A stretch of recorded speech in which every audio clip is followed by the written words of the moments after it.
Hi everyone, it's Nicole, and this will be our first color along. We're going to work in Meine, Reise, Durch, Afrika. So my journey through Africa, and we're going to do this. Can I find it? We're going to do this page right here. Before we start, I just want to talk about the sharpener that I use. It's the Dahl, D-A-H-L 133. You can make it so it's a sharper tip or a blunter tip. I like the sharper tip. And how you use this, there's a little button here. You literally pull and let it rest on here. Then you have to push this again to put in your pencils, and then you turn. And then you have to push this again to release the pencil, and it is super sharp. Now I have to say, with the Prismacolors are super soft. So you have to be careful when you start coloring because the tip will break. But I've done that to all my pencils before we got started. I have this little thing here, and I put all my pencils in a row in order of the numbers. Okay, I think this is much better. Won't be as comfortable. So I'm starting with PC 921. We're gonna make this so it's like a sunset. And we're starting with the darkest color, I guess, out of that combination. Like I said, I'm following a tutorial from My Colorful Country Life here on YouTube. And that's the best way to learn, you know? Just go and follow somebody else's tutorial, and then eventually I'll just be comfortable with doing all of this. Let me see here. I'm trying to see where I'm trying to see where all the sunset, I guess, would be.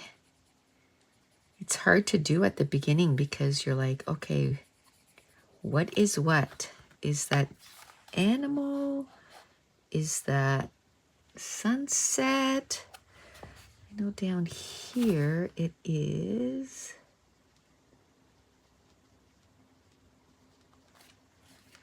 Like that. I think there's some, is that tree or sunset? I think that's sunset. So, and I'm not pushing down like really hard right off the bat. Again, I think what I'm going to do now is just, I'm going to put it on mute, if you will, and then we'll just keep coloring. And then I'll do a voiceover, and I don't know for how much I'm going to do the voiceover, but I'm going to do a voiceover for a lot of this. And then we can talk about the tooth of the paper and all that stuff. There's just a lot to share, and I'm just afraid I'm going to cry. And if I do, I'm not going to be able to see what I'm coloring. So this way I can just color and I can do the voiceover. So I'm just going to stop the recording and restart it just so I know where I need to start the voiceover. Okay, so let's start this very long voiceover. I don't know if I'll do the whole hour and 40 minutes, literally, but I thought I would start. And second of all, I don't even know yet if I can actually get through everything that's been happening and everything. I guess we'll just wait and see how I make it through this voiceover. But I thought just to I'm kind of rusty. It's been 6 months since, I've been filming videos, and in the meantime, I had started it. I think in 2020, I had bought some coloring books. I had colored a couple of pages, but I didn't get the bug like this time. This time, I really, really enjoy coloring, and also it has been a source for me of just to keep my head on straight, if you will. So we'll start with all things coloring, and then we'll see if I can get into what's been going on. So I started coloring about 6 months ago. The first coloring books that I purchased were the Matchstick Mouse, and I just posted a video of all the books that I purchased. And my intention was to color and then use those in my scrapbooks, which I have. But then I just love the whole process of coloring and how relaxing it was, and how I could kind of not be in my head, which for years reading was that for me. But in the last 6 months, I could not read. I could not concentrate enough to read, and coloring was that. So I started coloring with that, and then I started looking for ideas, for different coloring books, and then I found a few colorists. And by the way, the one that I'm following today, her name is Karen, and her channel is My Colorful Country Life here on YouTube. I just absolutely love her. And I'm not that great, if you will, at coloring, but it's something that I want to develop. It's like anything else, right? You're not a natural at everything, right? Like a lot of things you need to work at it in order to get good at it. So what I'm doing is, like, even for this one here, I'm following her tutorial. I have to say, the first two that I did, I followed, like I had her video up and I would follow like every single little step of coloring. And I got I think it was a 2-page spread and a 1-page spread. And this one here, I did fly through and kind of took the colors, and I'm trying to see if I can figure out where I need to put the colors. So what I do is, like, for example, for the sunset, the colors were 917 here, but I'm pretty sure I started with 921. 921, 917, 918, 1002.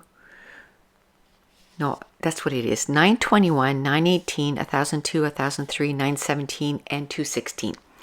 And then you start with the darkest color and you apply it kind of like at the beginning. You press hard. And another thing I want to say is, when I color, I don't color in lines, like straight up and down lines or side to side. I color in circles, and I start off soft, and then I put even more pressure, and then, let's say at the very edge of where I'm starting the 921, it's pretty hard there, and then I go softer, and then when I start with the next color, 918, I go over the 921, and then blend those two together, and then go light again, like soft, and then I go to the next color, blend. The next color is 1002. I would take 1002, go over the 918, a little bit of the 921, and then again go a little harder pressure, and then light pressure, and then you go on so forth until you have it all colored in. Now, I want to say that all papers are not created equally.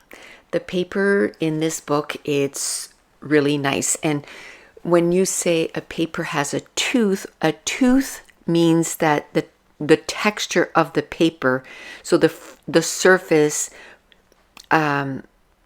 there's a texture on it. And then when you color, you can see some of that white, when you first start coloring your first layer.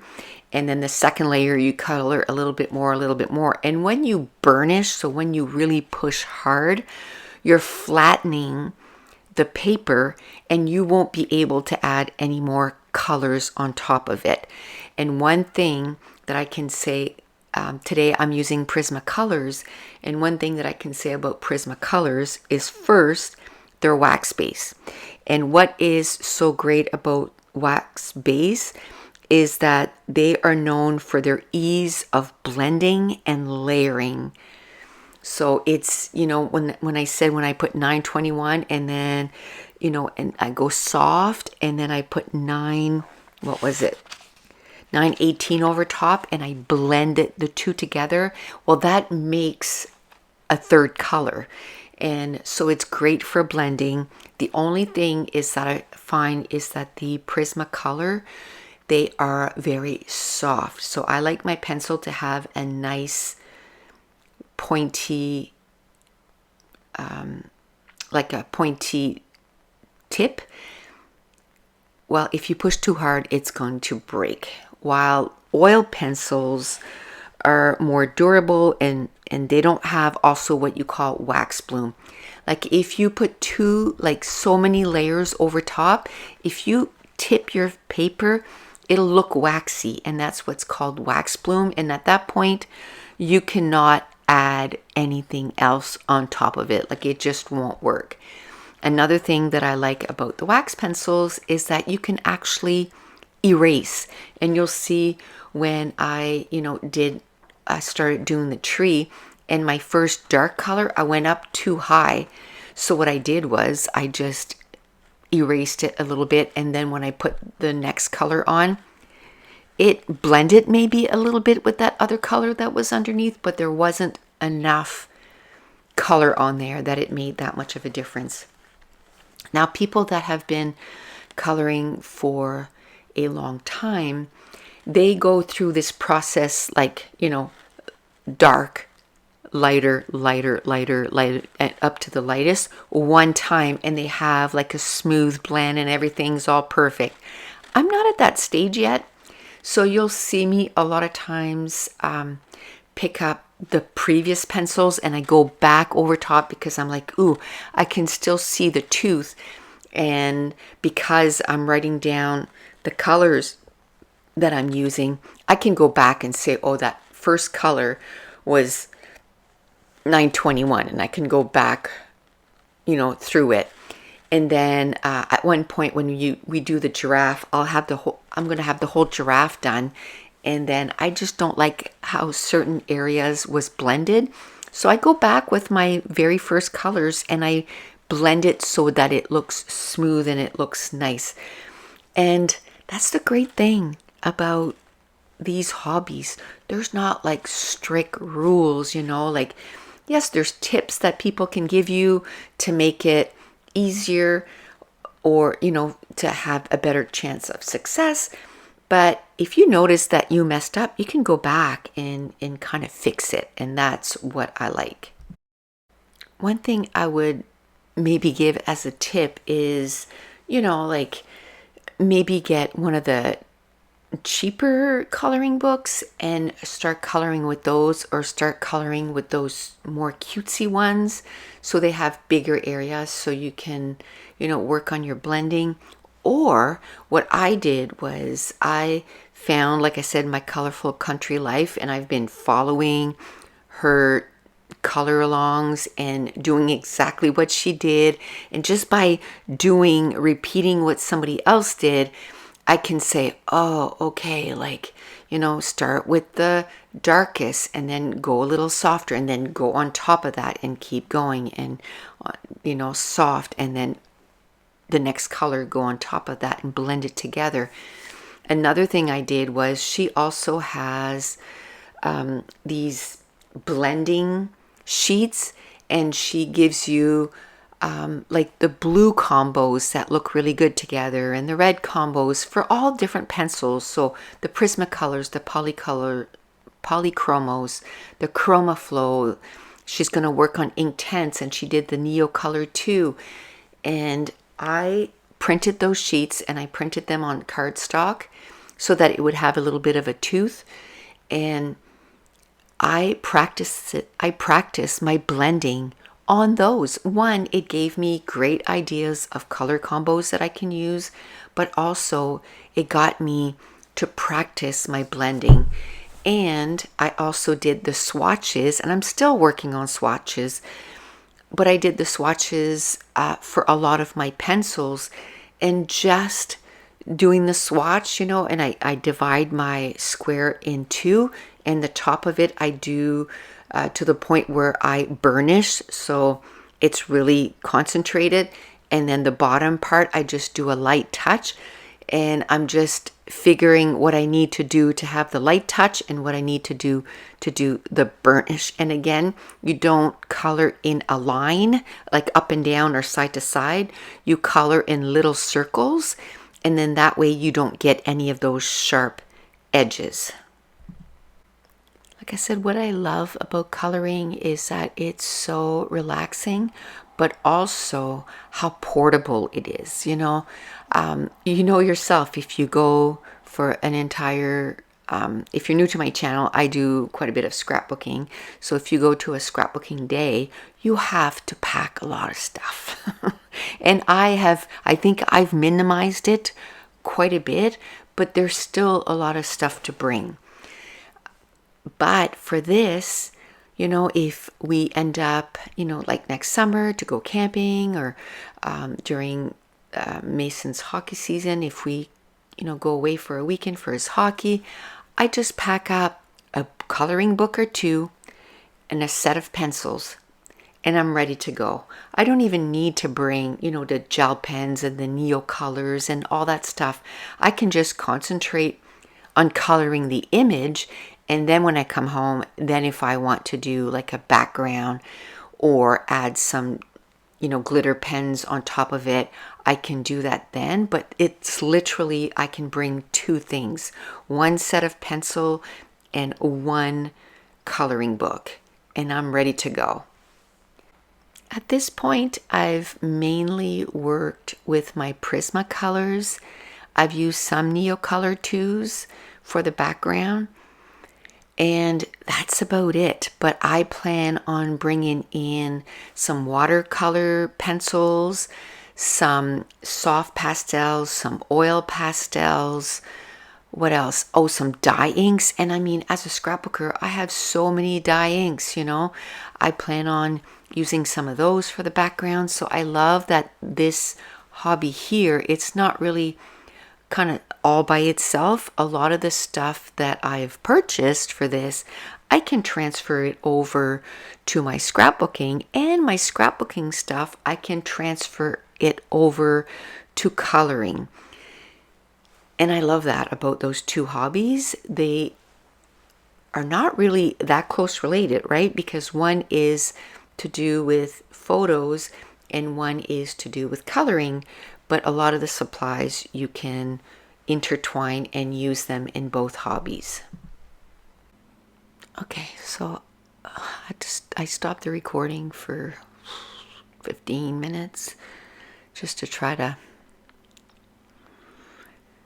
work up the courage, I guess, to maybe start talking about what's been going on. I don't even know if I'm going to publish this part. I might just add music and just delete this whole part. I don't know. It depends how it goes, I guess. So those of you that have been following me for a while, I have 3 kids. My oldest, Jess, and then Kate and Josh, my youngest. And back last January, or January 2025, when I was doing lives, I was telling you guys that Kate, my middle one, was going to the ER, and she was having double vision, and it was worrisome, but you're always hopeful, right, that it's going to be something not bad, right? And at the ER, they were just like, well, here's a pill. And she was like, well, what's it for? And he's like, what do I have? And he's like, I don't know. It should help. So she didn't take the medication. Anyway, thankfully, our physician, he saw the report from the hospital, and he's like, no, this is not good. Did he give you antibiotics because you have a sinus infection? And she said no. He's like, okay, well, I'm going to send a prescription for a sinus infection. It looks maybe that you have this disease in your sinuses. And then we looked that up, and it did explain a lot of her symptoms. So we were like, oh, okay, a little surgery on her sinuses, and that'll be it. Well, her doctor, he was convinced that it was a stroke. So he was like, I want you to go to the ER, and, that they do a CT scan. So she went, they did the CT scan, and still nothing. So then he saw her, and he's like, no, this is not right. Because she was telling him, she's like, I have no feeling now in my left arm. And, there was the double vision and a few other symptoms. So he said, would you mind driving an hour and a half away to have an MRI done? Because here, if we put it here, it could be up to 6 months before you get in. And she said, I'll drive the hour and a half. So this was on Thursday. They called her on Monday. The appointment was on Tuesday. She drove there. They forgot to ask her if she had had a tattoo in the last month, which she had had a tattoo 2 weeks before. So they said, we cannot do the MRI. They gave her a date like 2 weeks later. So she went 2 weeks after that, had her MRI. Anyway, she was sitting here. This was like on April 21st or something, or 20th. And she was like, oh, I think I'm going to, go for another tattoo. And I was like, just wait, like, let's just wait until all this is done, And the next Thursday, so this was on Friday or Saturday, the next Thursday, her symptoms, they were still happening, right? Migraines after migraines.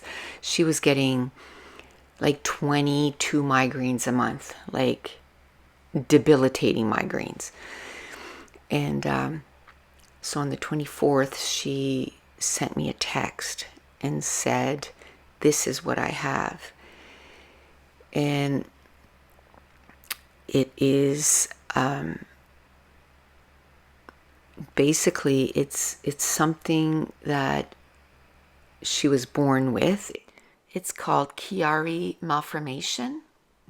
The C1 was bigger than it is supposed to be, and it was blocking the flow of her spinal fluid to go around her spinal cord. So instead of going around her spinal cord, the fluid was going inside her spinal cord. And so they discovered that then. Of course, this is April 24th. Lexi's second birthday is on April 27th. So we have to go. Of course, with now technology, we start doing research, and we went on reputable sites and stuff, like medical sites. So we knew what we were researching was like the Mayo Clinic, and was good, So then we started right away we knew that she was going to need a brain surgery. And so this 27th, this happened Thursday. Friday, I called the neurologist. She said, come on Monday. So her and I went on Monday. She was optimistic, this girl here, but she said that she never dealt with this, and like she was going to refer her to a neurosurgeon. She was going to need surgery. And she said, I want this one specific neurosurgeon because he is the best. And then while we were still in the waiting room, she had contacted him. And he said, yes, I will take her on as a patient because he doesn't take new patients anymore. He's so full. And so this was April 28th. We saw him May 8th. So within a week. But he said to the neurologist, I want her to go for a full spine MRI in the next couple of days. And tell her, yes, she is going to need a surgery. Just from the MRI from her neck, he could tell that she was going to need surgery. So it was a MRI that was supposed to take an hour, and she stayed for over 2 hours. So we knew that it wasn't good. So then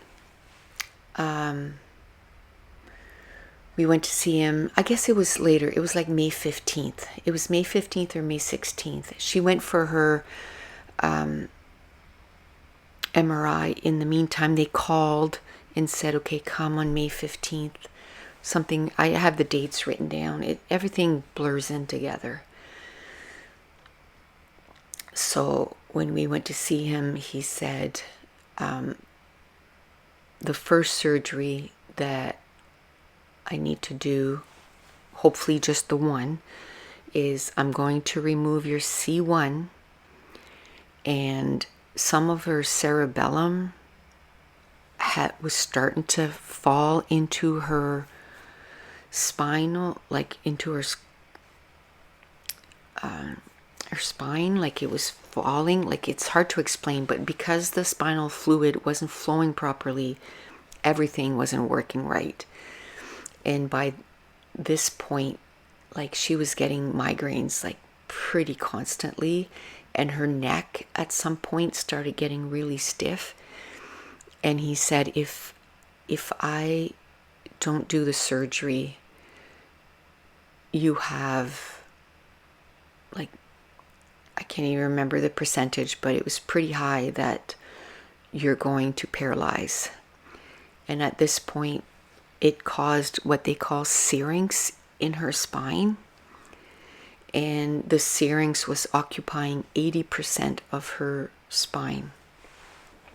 So there was literal room for the fluid to go where it needed to go.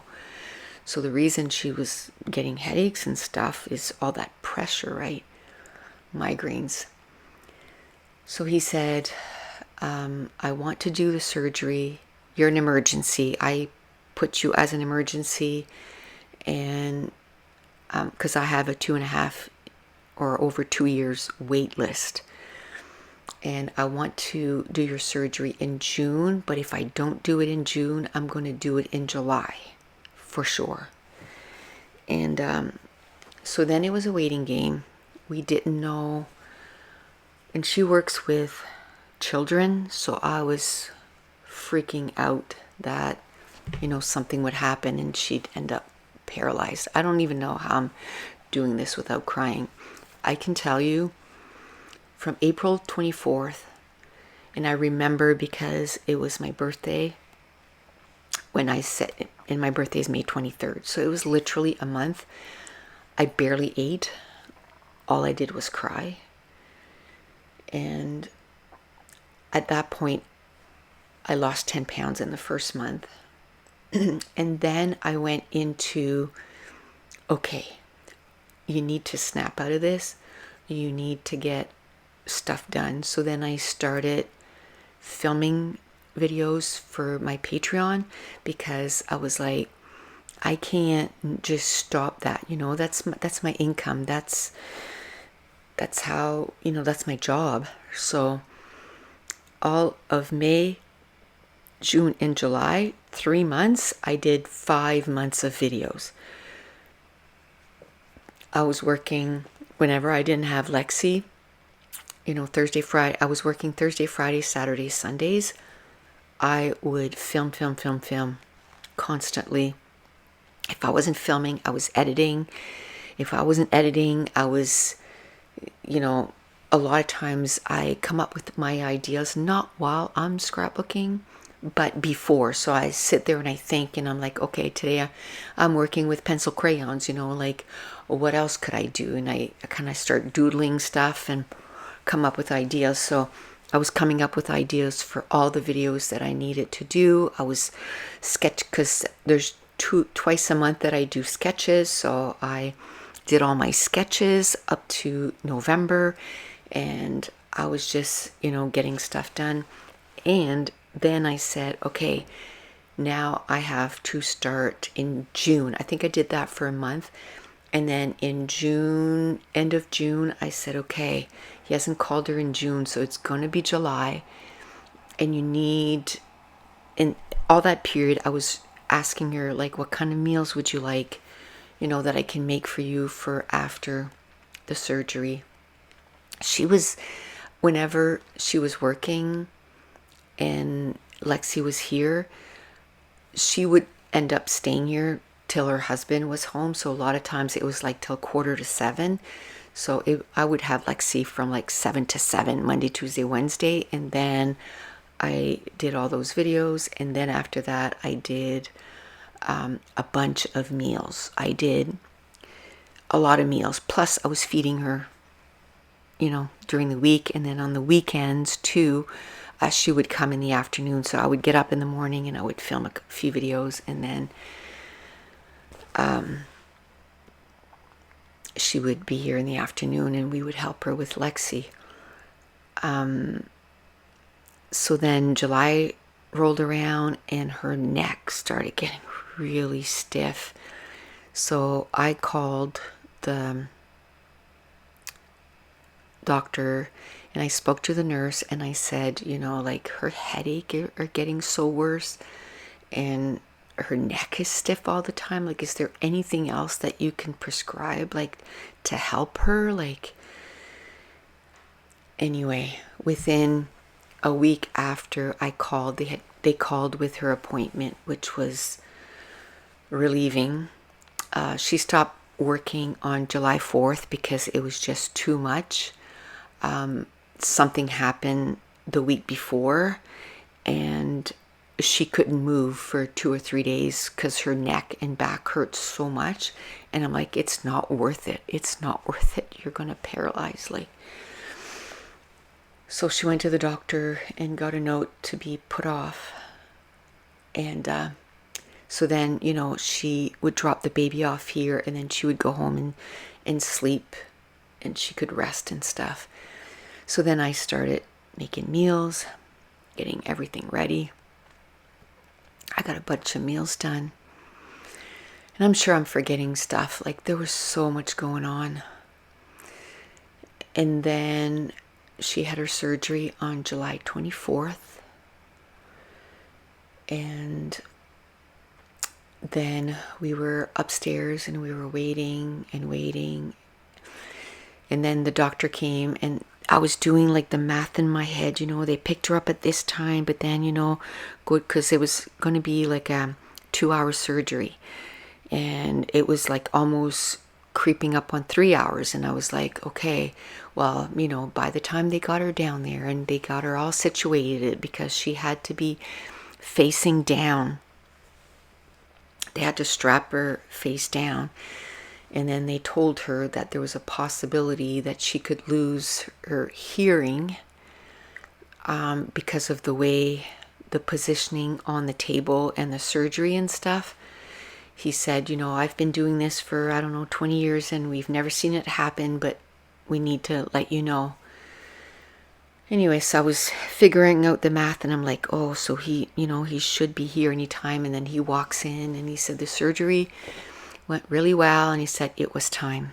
It was so tight. It was time. I gave her 1.5 inches for the flow of the fluid, and they told us stuff like it might affect her personality because he had to take some of her cerebellum out, and just all the pressure, and he didn't know if the damage that it already did to her spinal cord, and her nerve endings, if it was going to reverse, right? So then he said she should be up within an hour. Well, we were waiting and waiting and waiting. 2 hours later, she came up. And we only found out the next day is because she wasn't waking up. And they started to worry about her, so they had her in the CT scan to do a CT because they were afraid that she was bleeding internally, and she woke up. So the first 2 days she was with a clicker, because he said that's the most pain you will ever feel. So they said she slept for 2 days, and they said it's a blessing because she would be feeling a lot of pain. So on day 3, they asked her if she thought that she could walk. They didn't expect her to walk, but she said, I'll try. And this was her first day out of ICU. She stayed 2 days in ICU. Her face was so swollen. Her neck, my goodness. So anyway, she walked. She even did the stairs. So they said, now, possibility you go home tomorrow, but more than likely it'll be Monday. And she came home on Monday, and she seemed like she was, doing really well. And every day she would stay up a little longer and a little longer. Poor Lexi and all this. Don't forget, she has a 2-year-old, right? This was so hard on Lexi. There's so many layers to this. And so Lexi was so happy to see her mom. She saw her for the first time since she saw her Thursday morning before the surgery. They stopped in at his mom's place because we were going to go at the hospital with Kate. And then we brought her in on Sunday. And the poor kid, when she left, she was screaming, I want my mama, I want my mama. It was so hard. So like I said, everything looked, she was in quite a bit of pain, but they gave her medications for home, and she was doing stuff and walking around and doing the stairs, and she just wasn't cleaning and stuff. She wasn't allowed to lift anything heavier than 10 pounds, so she couldn't lift Lexi, but she could sit on the couch. And then they showed Lexi the scar. The scar had 29 staples. 29 staples, so a massive cut. They shaved quite a, up to above her ears, in the back of her head. It was like right on her spine. Oh, I forgot to mention too that once they got in, they noticed that the C1 was fused to the bottom of her skull. So then he had to take the C1 and the bottom of her skull off. And a lot of the cerebellum that was non-functioning anymore, he had to take that out. So when she woke up, and like Mason went to see her, and she was like, hey buddy, and it was like, she recognized us and all this stuff. So it was such a relief. When I walked in,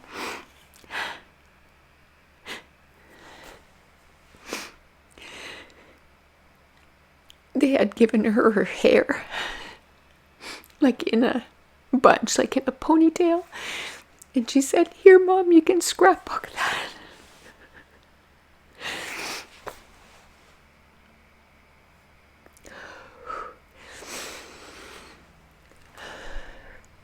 That's what I was afraid was going to happen right from the beginning.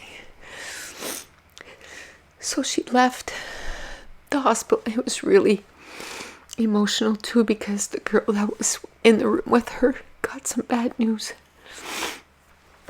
So it was really hard to hear the girl next to us call her family and say, the terrible news. So that was hard too. So she went home. Everything was seemingly okay. She called me on Sunday and said, "Tomorrow I'm going to do some ceramics with her friend and go out for lunch with her and all this stuff." And I was like, "Oh, that's good." And then, no, that was Tuesday night. I was supposed to go out to lunch on Monday, and her husband texted me and said she has a really, really bad migraine tonight. So if it doesn't go away, because they had said, if it doesn't go away with meds, you need to come back in, because she could have had a cervical fluid leak, which meant that it was going to be another surgery. So he said, "We might need you tomorrow if we go in." So I canceled my lunch right away, because I was like, I just want to make sure. She ended up the next morning, she was okay, still a headache, but it had gotten better or whatever. So Tuesday night she told me she was going with her friend to do ceramics, and I was like, "Well, that's good." And I had Lexi for the afternoon, so she went and did that. And when she picked her up, she looked like my Katie, She looked like herself, and I'm like, it was going to be a month the next day.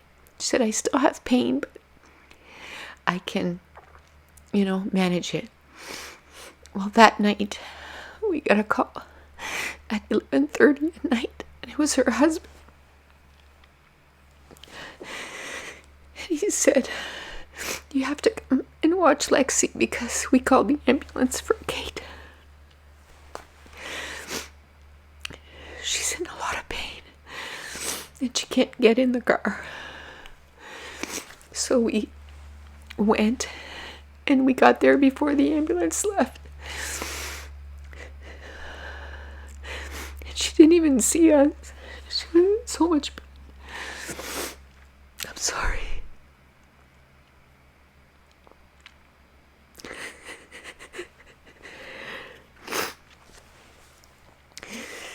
So her husband went to the hospital with her. Dave had to work. He had to work overnight. So I stayed with Lexi all night. So I just kept myself busy. I was doing the dishes for them, did laundry, did stuff, and then I went to bed around, I don't know. Well, the baby woke up around 3:30, so I went and laid down with her. And I fell asleep, and then got up with her at 7:30 and just kept busy. And when we went to see Katie the next day, she said, "I'm so glad you weren't here, Mom, because it was bad."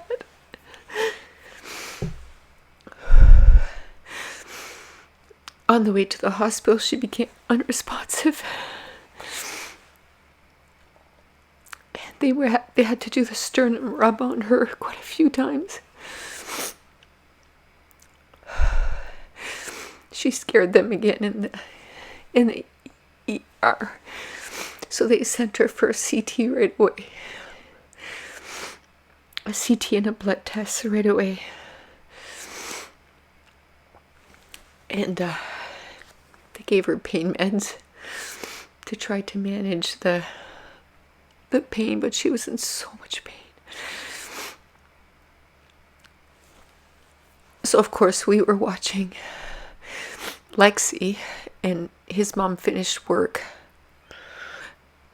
she wasn't working. I don't know where she was, but anyway, they were doing something. So she was able to come and get her at 3. Oh, I know what it was. His grandmother got sent to the ER the same night. Like, Katie was there at 11:30 at midnight, and his grandmother, they had to call for her at 6 o'clock in the morning. So she was at the hospital with her mom. I'm like, it was something important. So she came and got Lexi so that we could go in and be with Kate. And by that time, they had given her steroids. And the pain, she goes, Mom, I was so scared. I didn't think I was going to see Lexi again.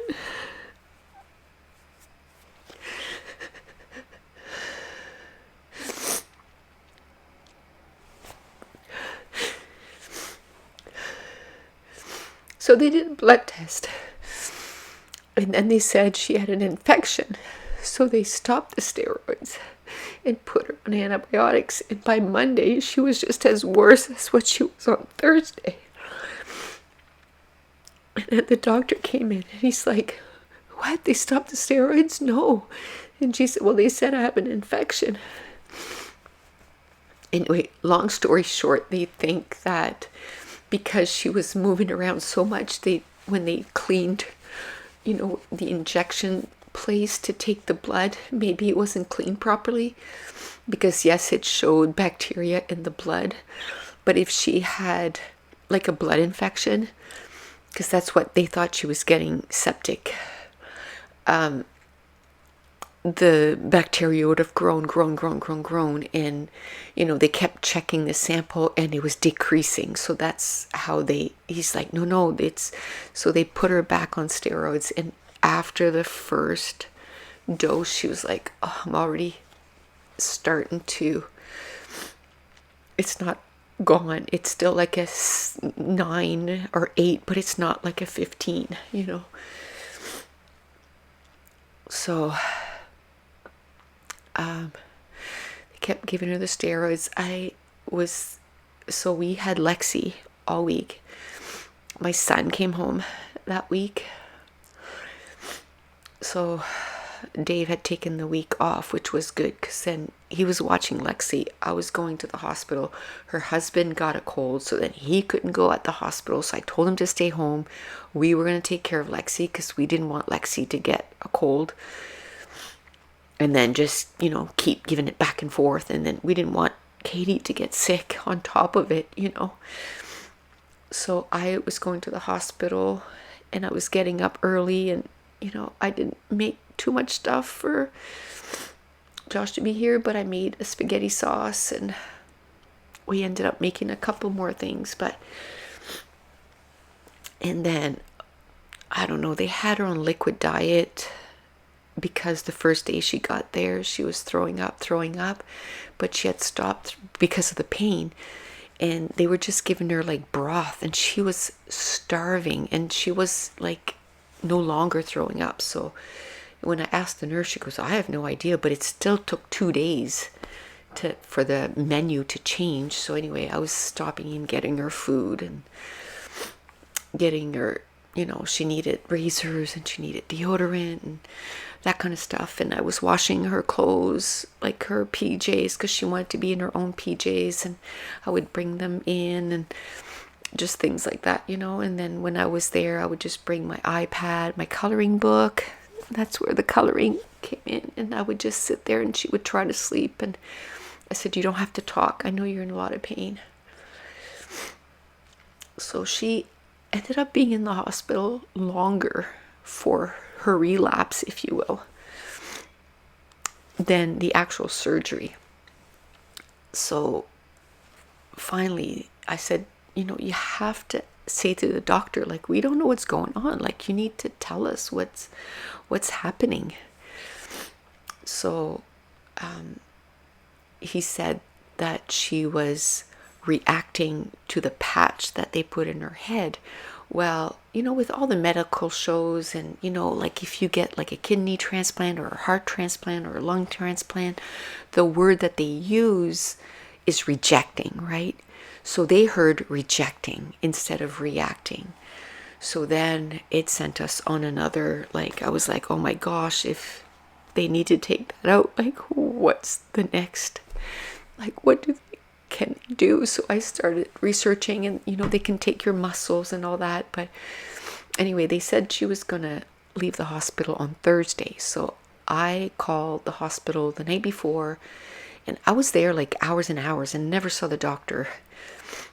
And so I called the next day and I'm like, okay, I want you to call the doctor and tell him I want to talk to him before she's sent home. Like, you're talking to the patient, which she's in a lot of pain, and her husband who's, really upset. I want like a third person to get the information. So I said, I will go there at 7 o'clock in the morning. She says, don't come that early. He will not be here this early. So I said, okay, I'll be there between 8 and 8:30. And I was. And he ended up coming in at 9:30. And of course it wasn't her doctor. It wasn't her neurosurgeon. He was on vacation. And so anyway, the neurosurgeon comes in and he said, okay, so you tell me what you know. So I said, well, I don't know, that she's potentially rejecting her patch. And he said, no, she's reacting to her patch. And that's why. And he went back to the very first day and he explained the whole infection, no infection, infection, no infection, and that whole thing. And I was like, okay, so that makes sense, because he had facts to back all that stuff. And he said, and when we put her back on the steroids, she's getting better. So it is that, her brain is inflamed around that patch, and we just need to get the inflammation gone. So we're going to put her on steroids for 2 weeks. He explained to me the dosage, how it was going to work. Then I asked him, like, okay, so when we go home, at what point do we know, like, we need to come back, so he explained that. And, what signs do we come back or whatever. So I had all that information. And then I ended up taking her home. I went and got her prescription because she had like tons of medication she had to take. I got them their supper or their lunch and supper, something, both, and brought it to them. And then every day, was a challenge. And then they said, your neurosurgeon will call you and he'll set up an appointment with you for next week. So waiting. So I said to Kate, can I please call? Like, it had been a week. She said, yeah, you can call. So I called and I spoke to the secretary, and he said, or whoever answered, and he said, oh yeah, he looked at his file and he's okay with seeing her in October. And I said, okay, well, I have a question for you. Can you ask him, like, is this, like, we don't know. This is the first time we're going through this. So her double vision is worse than before the surgery. The pain, the pressure in her head and her eyes, it feels like her eyes want to pop out. Is that due to the steroids? Is that a side effect of this? Like, I was Googling a lot of that stuff, and it said that some of it was, but at what point is it not normal? And I kind of gave, a lot of the other symptoms she was having. And he said, okay, I'll talk to the doctor, and it'll probably be me that'll call her, but we will call her. And I said, okay, perfect. This was like on Thursday or Friday. And like, there was a few times that I was like, they were sleeping here every second night because her husband was exhausted. So they were sleeping here for a night or two. I wasn't sleeping. and then they would go at their house, and then he wasn't sleeping, like we were, because Lex, seeing all this, she feels that there's something wrong, right? Do you know how many times she asks her mom if she's okay? The kid is 2. So they called her the next week and said, yes, come on Friday. He wants to see you. So I was like, oh, thank God. So I said, write down all these questions and make sure that you ask him. So anyway, she went and she, told him everything. Because at that point she was off the steroids and off the painkillers, which that was something else too. And so then he gave her some meds to manage, So it's so good that I called, because he was able to talk to her and tell her, like, yes, you had a reaction to your patch, but you didn't have any cervical leak. I didn't have to go in and put a shunt. You didn't get an infection. Like, there's a lot of positive. Focus on the positive, right? At this point, it was 7 weeks. And he said, you can now lift your daughter. You can drive again. And I know it's hard. And I know you have a lot of pain, but this is what I meant when I said you were going to be in so much pain. This is the worst pain you're going to ever feel. And he said, you have to get up and kind of push through it, or you're not going to have good quality of life. And he said, when I said it was going to take 4 months, it's going to take 4 months. So now she is able to drive, so she's got some of her autonomy back, So every day, some days are not good. And some days are better. She is a tough girl. But you don't want your kid to be in that much pain. You don't want your kids to be in that much pain. And if I were to tell you that in all of that, there was so much other stuff going on. Like I said, I've never cried so much. Like, there's stuff going on with other members of my family that they need medical attention for. So it's just been, and it's still at the beginning, so I don't know what's going to happen there, but Katie is having, and we still don't know. That's the thing, we still don't know if she's out of the woods. She's having another MRI. When I post this, it'll be in 2 days, so if you can pray that it worked. Because he said the next surgery is not a good one. And he doesn't.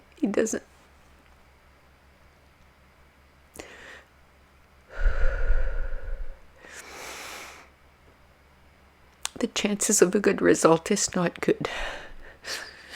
So we don't want the other surgery. We want this to work. So that's why I don't know if I want to post this now, because we're still kind of in the uncertainty. So I'm filming it now, but I don't know if I'm going to post it till after we get the results. I'm not sure.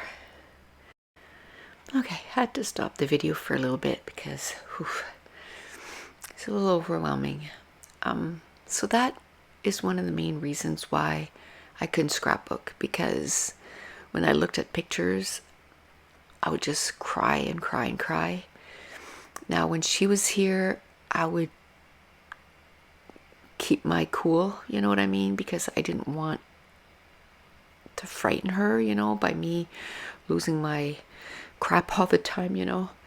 So we always kind of did stuff, and we would talk about it because she needed someone to talk about it with. But a lot of times we would, make meals or whatever, just sit and chat or whatever, just to keep her mind off of, everything that was going on. She is a tough cookie, but that's a lot. It's a lot to take on. And I think if Lexi would have been a little older, it might have been a little easier. Maybe we could have told her what was, you know what I mean? It's just that she knew something was wrong and she just missed her mom so much. And,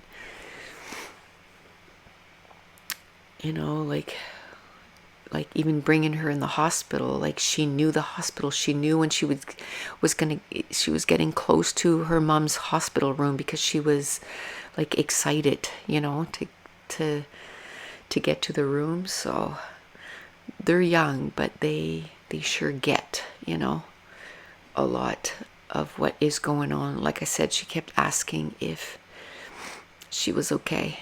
This is the first time that I'm actually looking at the computer and watching myself color. I don't know if I mentioned that before, but I'm not very good yet at knowing how far I should do the dark and then the next color and then one after that. So a lot of times after I finish all my layering, I go back and I start with the colors again and I redo the layers.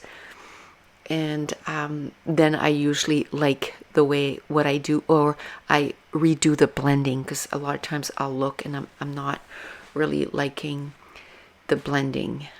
So I'll go back and do that. I'm not at that point yet where I'm feeling, really comfortable with my coloring and I know exactly, I'm going to go right to there and then I'm going to do the other color.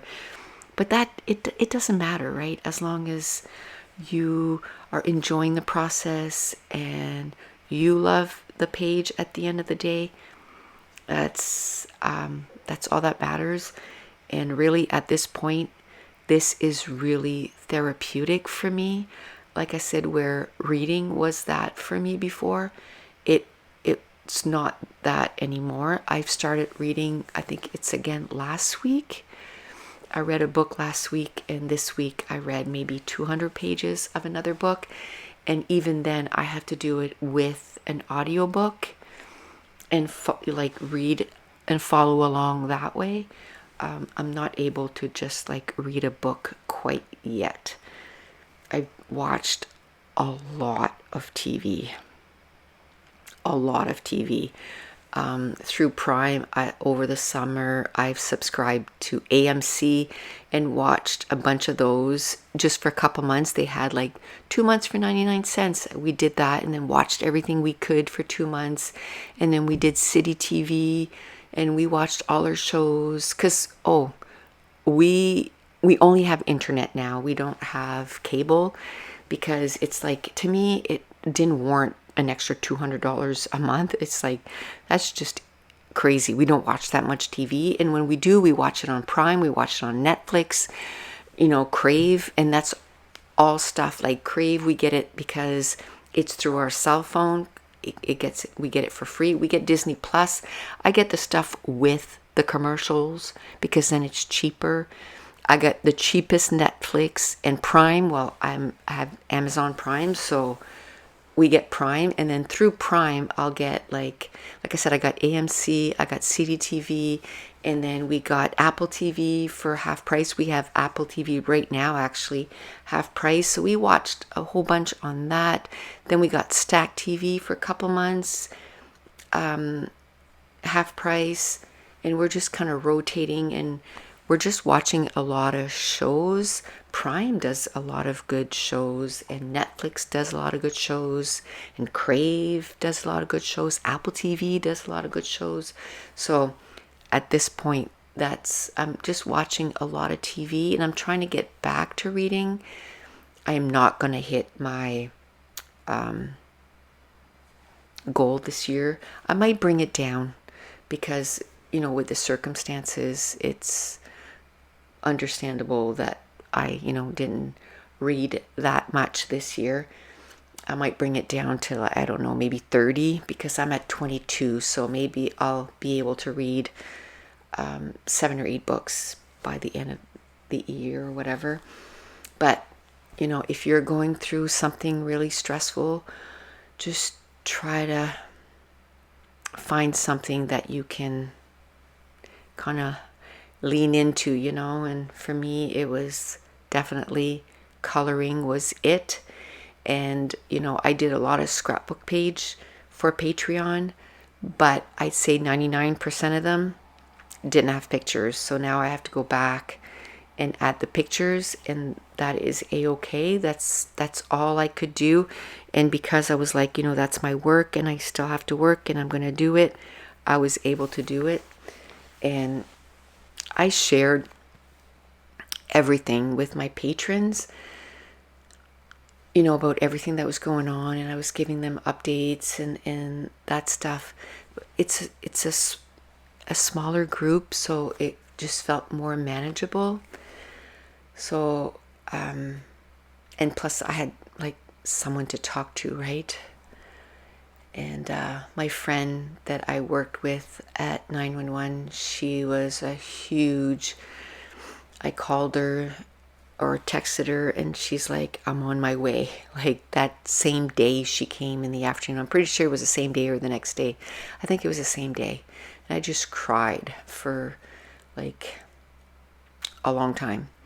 And we've kind of kept the tradition, if you will. She tries to come once a week. There's been a few weeks that she has, life gets in the way, or like this week she was supposed to come and she wasn't able to, but she's going to come next week. And so it was nice to have, friends to talk to, and me and Katie spent a lot of time together. And I had Lexi a lot. And last week, now I have to go to the doctor because last week I picked her up, and with everything that's going on, Lexi is not as go lucky as she was. She is kind of a little rebellious lately. And so anyway, I picked her up, and she was like, and plus she's 2. She's going to be 2.5 at the end of the month. And anyway, she just kind of threw herself back, and I think it pinched.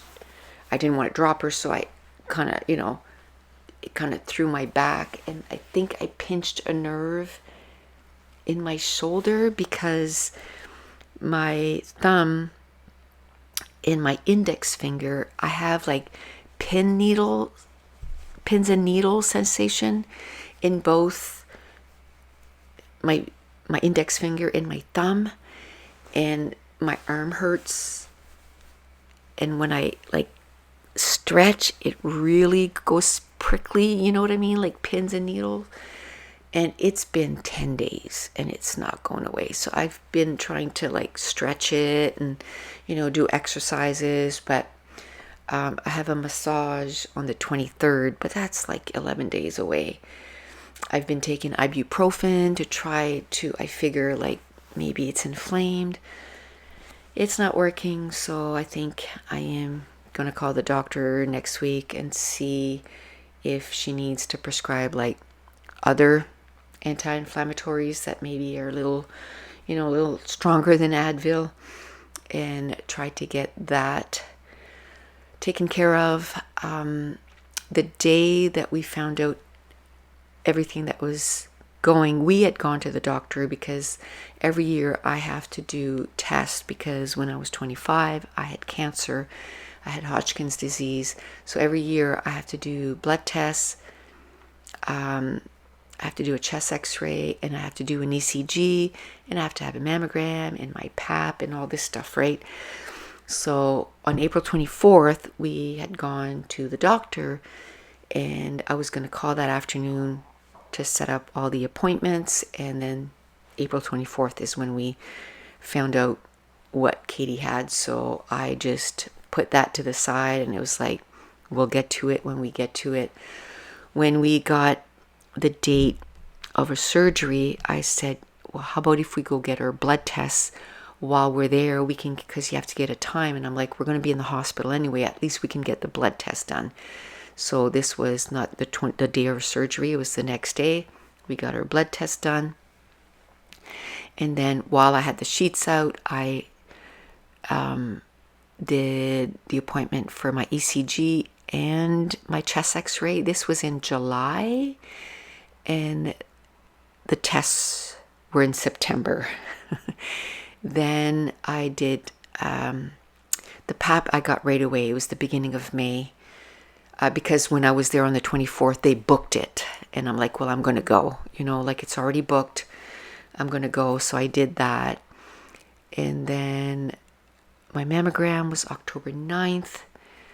So that's done. I had 2 dentist appointments that I kept pushing back, and I couldn't anymore. So I went to the dentist at the end of June, and then I had to go again. I had to get my front teeth just because of everything that's been going on. I've been grinding my teeth, and I literally did a divot in my 2 front teeth and the 2 side ones, like a hole. So he refilled them all. Didn't even need to get it, like, no freezing or anything. Like, he just did it. It was like $800, but thank goodness for insurance, right? And so I got that done in September. So we've been slowly trying to take care of ourselves too. I am now down 16 pounds, not in a good way. She called us when Katie was in the hospital the second time, and I am low in iron, and my vitamin D is low, and cholesterol is not to the point where I need to take medication. But she said, maybe be careful what you eat. And I said, yeah, it's been terrible. This was in August, right? Like, since April, like, I usually cook everything from home. It was just so much easier just to say, just grab something on the way home, like, it was just, we didn't make the best choice. We usually start walking at the end of March. April, we'll do 3 to 5 kilometers 3 to 5 times a week. We didn't do any of that this summer. This summer was on record the hottest summer we've ever had. So it wasn't conditions to walk anyway, but we might have gotten up earlier, like at 6, and gone for a walk, but we just didn't have it in us at all. Then also this summer, we had wildfires because of all of this dry weather, hot weather that we had. And one of the fires was like across the woods between 10 and 13 kilometers from us. And the prevailing winds were coming towards our house. And the neighborhood next to us, which is like 7 minutes away, but the neighborhood next to us, they were on preparedness. So start putting everything in your car. And then if we tell you to evacuate, then you have a half an hour to evacuate. And if they were going to become in an evacuation mode, then we were going to be in preparedness. So what I started doing is I took pictures of every room, every drawer, everything.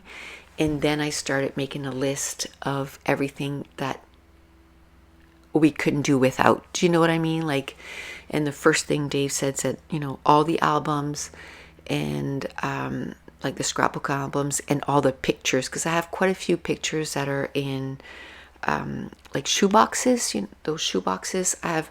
And this was a day of films. I don't know where those negatives are. So he was like, those are the first things that go in. We have a travel trailer. So we were going to put everything in the travel trailer. And the whole time we were going to be in preparedness, we were going to have the travel trailer hooked up to the truck. And then we could just drive away, you know what I mean, with the trailer. And then we would have somewhere to stay. You know what I mean? We could go to a campground somewhere and stay. You know, we would have a mobile house, right? So we had that to deal with. This was like August 11th that happened, that I was preparing. And then Katie, she went in the hospital on August 20th. That night, she went into the hospital. That night she went in the hospital and then was in the hospital all the next week. So it was before her second hospitalization. So we had like that kind of stuff going on.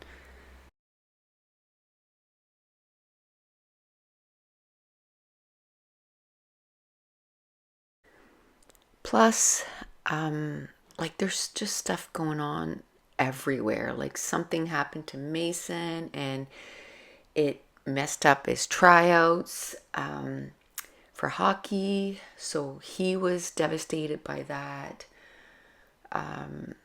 There's just something, you know, other stuff going on. And then I think it was 12 days ago, my oldest daughter's best friend's daughter, they've been friends since they were, my daughter's 38, since they were 19 or 20. So she's seen this child grow up. She's 14 years old and she was involved in a car accident and needed brain surgery. She is now in a coma, induced coma. They tried to wake her up and she didn't wake up. And so it's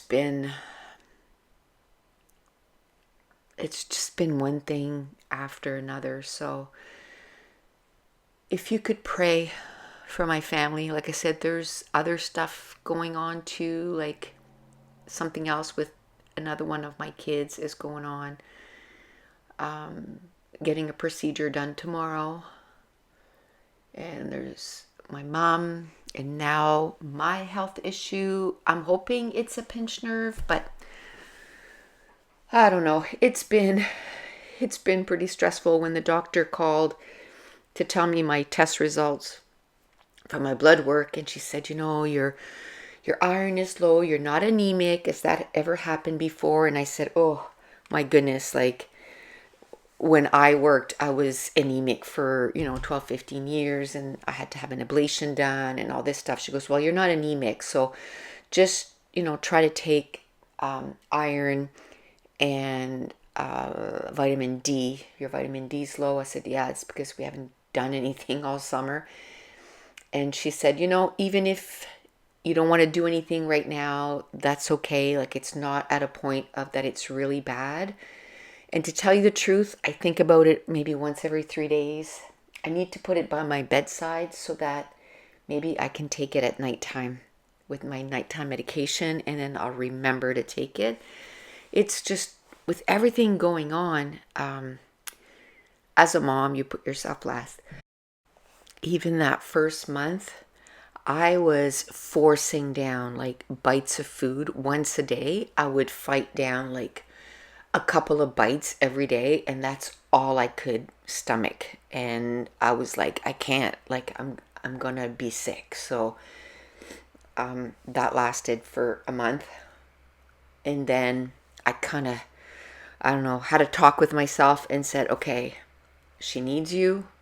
You need to snap out of this, and I went on, like I said, this mode that I was just getting stuff done. So I ended up doing a bunch of videos and a bunch of meals and all that stuff. So at least it got me busy that way. And when I was taking care of Lexi, then I just took care of Lexi, right? Like I just did that and nothing else. So it has been a very, very long 6 months, and I'd like to say that we're on the other side, but we're not. Actually, the first part of this, I did the voiceover like on the Saturday, and now we are now Tuesday. So I've kind of stepped away for a few days just because I just couldn't stop crying. Like I would get through a little bit and then I would feel myself kind of lose it again. And so today, the next day, Kate is getting her MRI. So she'll probably get the results like next week. And my other kid is getting the procedure done. Some days it just feels like I can't breathe, like I just can't catch my breath. So I've uploaded a few videos kind of in a row there in the last week, and I don't know what it's going to look like in the next few months because there's still results to come in for 4 people in my life right now. So I guess we'll just take it day by day and see what I can, upload. Like I said, right now, I'm just having a hard time scrapbooking. So I'm doing some for Patreon, but there's no pictures in them. And then I'm really focusing on the technique, instead of scrapbooking pictures. And even yesterday it was Thanksgiving in Canada. We didn't even take one picture. Not one picture. I wasn't feeling that great. My shoulder was really hurting in the back of my shoulders. So I just never even thought to take pictures after everybody was gone. I was like, oh man, we didn't take any pictures. So we didn't even go apple picking. I know, in a few videos I'm like, oh, we're going to go apple picking. We didn't even get to go apple picking. There's just been, like I said, that accident happened in the last week and a half. So it's been a different kind of stress, So coloring has been my safe haven. Where before my scrap room with all my scrapbooking stuff, that was my safe haven. Right now, coloring is that for me. And I've always loved color, right? Even when you're scrapbooking, you're using color. Whether you're doing mixed media or not, you're choosing pattern papers and cardstock that matches your embellishments. And to me, this is just all combined into one page. So I really love that, I take the different types or the different shades of oranges and I'm able to blend it. To me, it's like mixed media.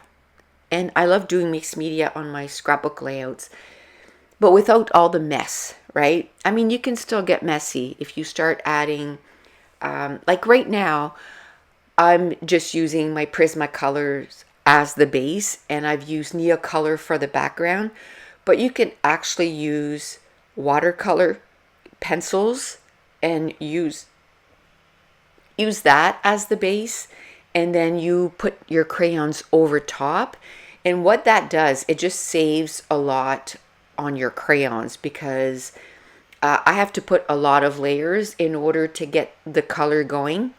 But if you use watercolor, whether it's like in a pencil form or a cake form, or Tombow markers, or even your Copics. I would not use Copics in a book like this because it will go through the page and you're going to ruin the page behind it.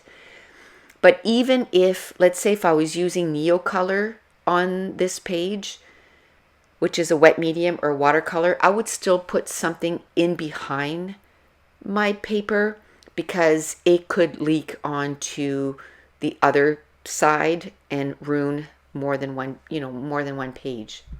But I am having so much fun and it's just so relaxing. And I go through those coloring books like they're catalogs. Like I just flip through them. I'm about halfway through this page right now and I'm already like, okay, what am I going to color next, This is going to take me longer than Karen, My Colorful Country Life. It took her, I think, a little over 2 hours. I'm already at 1 hour 45 and I still have, all the animals to do. So it's probably going to take me a little longer, but I don't know. It might take me another hour. So I might take, half an hour longer than she did. I am very slow at coloring. One question I want to ask. This is absolutely real time. I didn't speed up any of the coloring. And I mean, this time around, I'm following somebody else's tutorial, but I put the number of the crayon, and so you could follow along and color. Or would you rather I speed it up at least 2 times?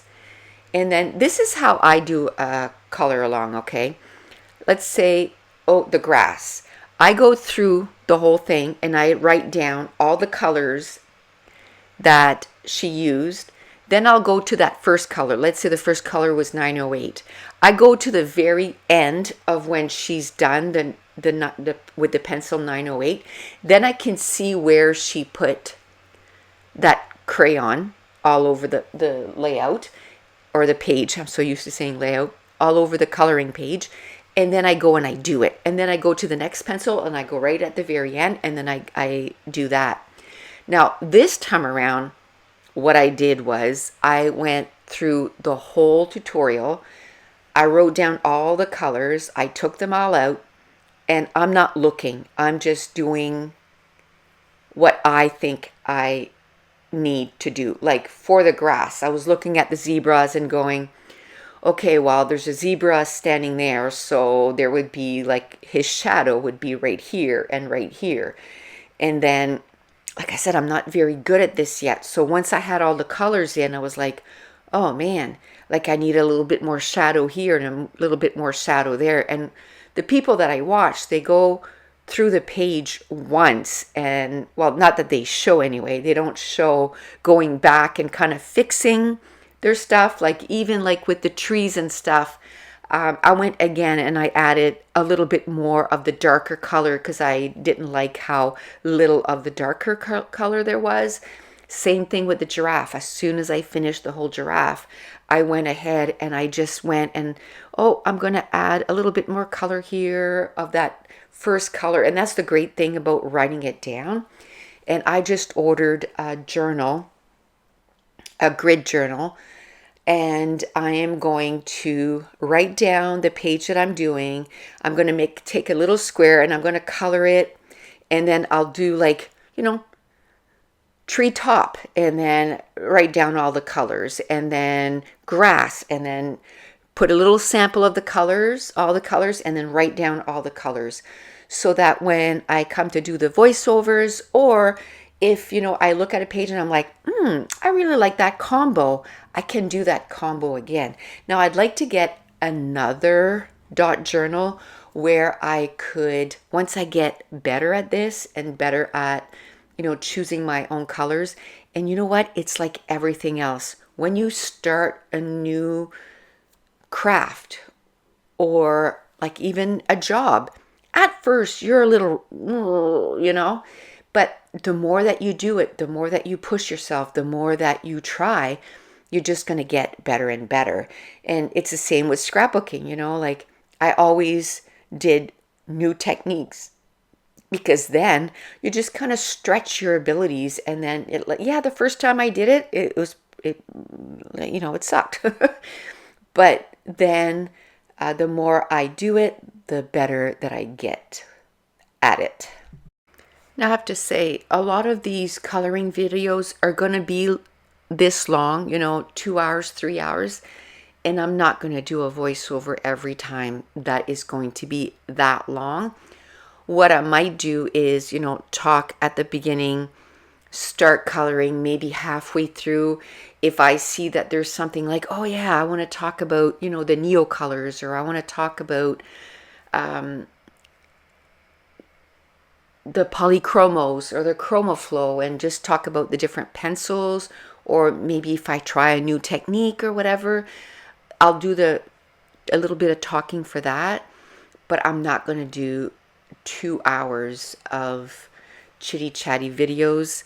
I'm looking at a lot of these videos. They have like music that they put in. I'm going to tell you right now, I'm not going to put the music loud, because that is one thing. I don't know if it's because of everything that's been going on. I usually turn the music off on these videos because it's just too much, the same repetitive music over and over again. So that is one thing that I want to ask. Music or no music? Just muted, little bit of talking at the beginning, maybe a little bit of talking in the middle, and talking at the end. And then the rest you can just watch in peace while I color.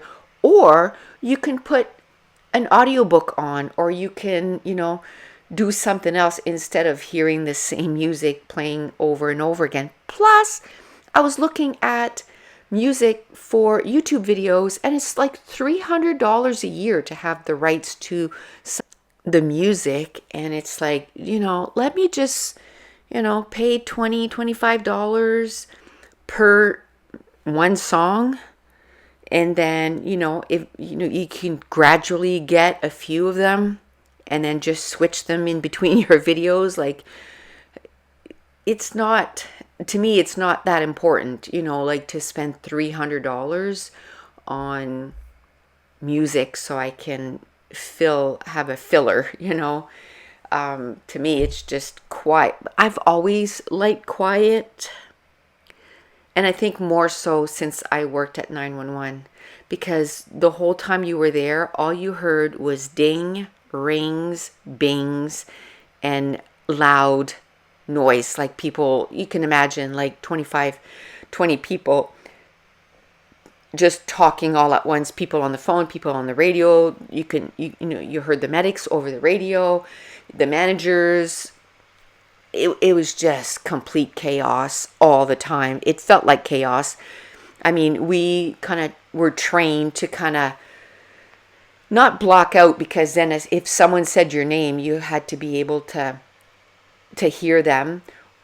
Or if you heard something that was pertinent to your call, you had to learn it. But I've noticed that ever since I've worked there, I'm way more sensitive to noise. I can't handle a lot of noise. Like, it just, even though, can you believe that this December, it'll be 5 years that I stopped working at 911. It just feels like it was yesterday. It doesn't feel like it was 5 years ago. I don't know where time goes. Like, even right now, we're literally almost smack dab in the middle of October. So 2 more months in 2025, it's going to be 2026. So I just don't understand, how do they say that? The days are long, but the years are short. And that's exactly how I'm feeling. It just feels like, one thing and then the other and the other, and then it's 20, the next year. So all that to say, just enjoy every single day. You just never know when life is going to throw you something that is just going to, a curveball, and it's going to make everything really into perspective. this summer, like our summer was just, our whole summer was focused on Kate. Like I think we had 5 or 6 camping booked. And in April or early May, I canceled everything. I was like, you know what? We are going to stay home. And the only thing that we did was my son was moving on June 1st, and I made sure that she was taken care of. And we drove up there on Friday, and we came home Sunday. Like, we only left his place at 6:30 at night, and we drove all night to make it here for, it was like, I don't know, 6 o'clock in the morning, I think is when we got here. 4 o'clock in the morning. It's a 10-hour drive. We didn't stop. We stopped at a drive-through.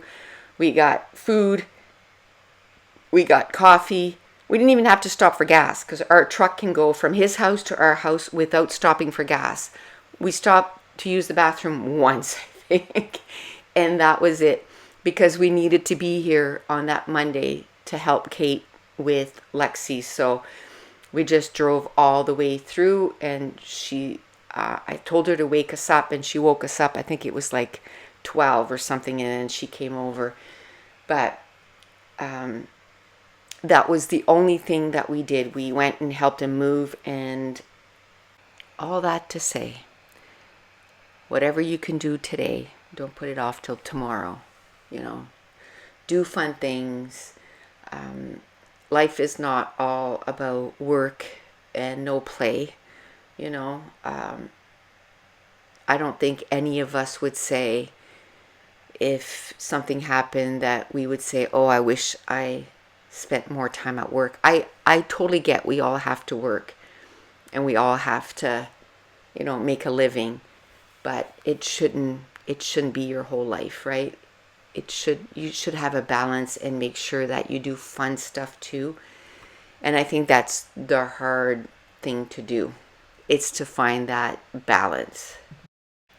But to get back to coloring, I find that coloring, it's kind of like that middle ground between scrapbooking and cross stitch, or even diamond painting, because scrapbooking, you can get a page done in under an hour. Like, sometimes I can get a page done in 20 minutes.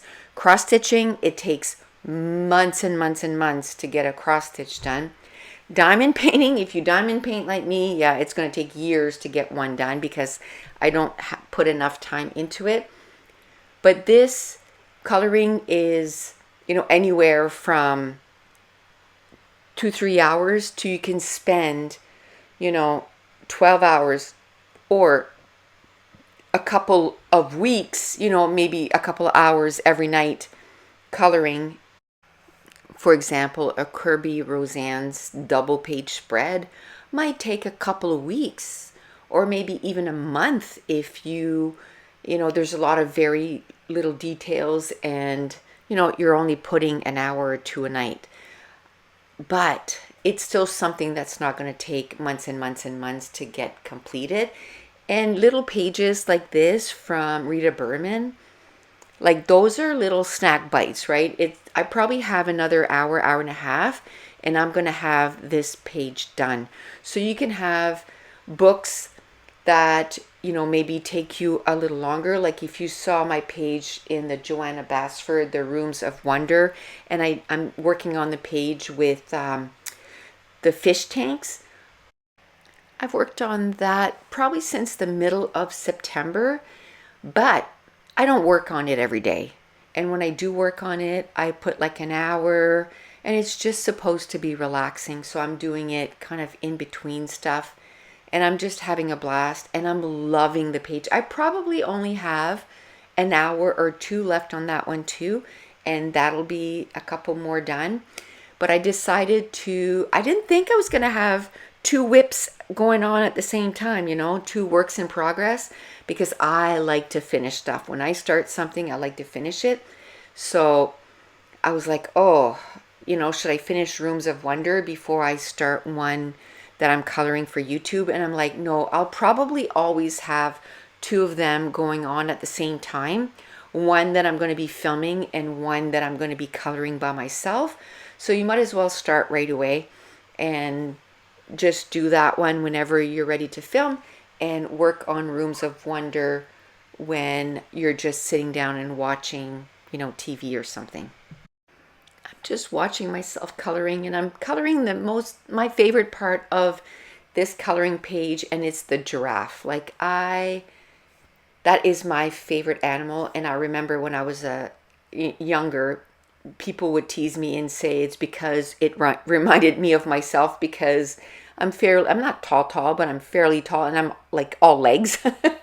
So they would say, oh, it's because you can relate to them, you're like a giraffe.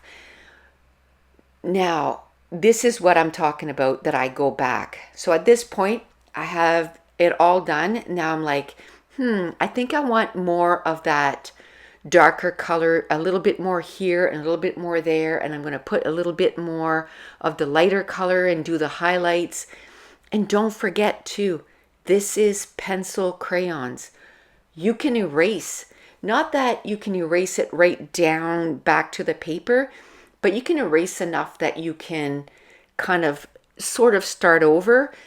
In one of my hauls, I showed you, actually, I think it was a Rita Berman book or a coloring book, and I couldn't find a new one. And I bought a second one and one secondhand one. And when it came in, the person had started to color in it. And I just took an eraser and I just erased the whole thing, and I'm going to do it again. And then there's also kneadable erasers. Those work really well. And I'm going to erase it with that again. And I'm just going to color over top, and it's like, just like it was new. I'm just going to choose different colors and just color over top, and it'll be perfect. Now, you can, I guess, color two ways. You can color really soft so that you still see the tooth of the paper. So again, the tooth of the paper is texture in the paper. So when you're coloring, you'll see a little bit of white peeking through. Now, I prefer burnishing right at the end. So that's what I'm doing right now. I'm going and I'm blending, and I'm really burnishing, blending the colors together. I really love that look. And one thing that I'm going to do at the very end of this too is I'm going to take a workable fixative spray, and I'm going to spray the whole sheet or the whole coloring page. And then that way everything is going to be sealed in.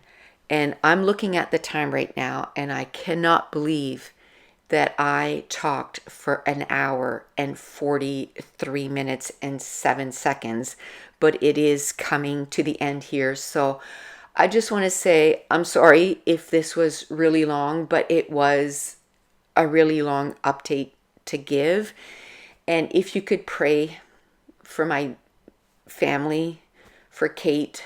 Right now, she is having her test tomorrow, and that everything is okay.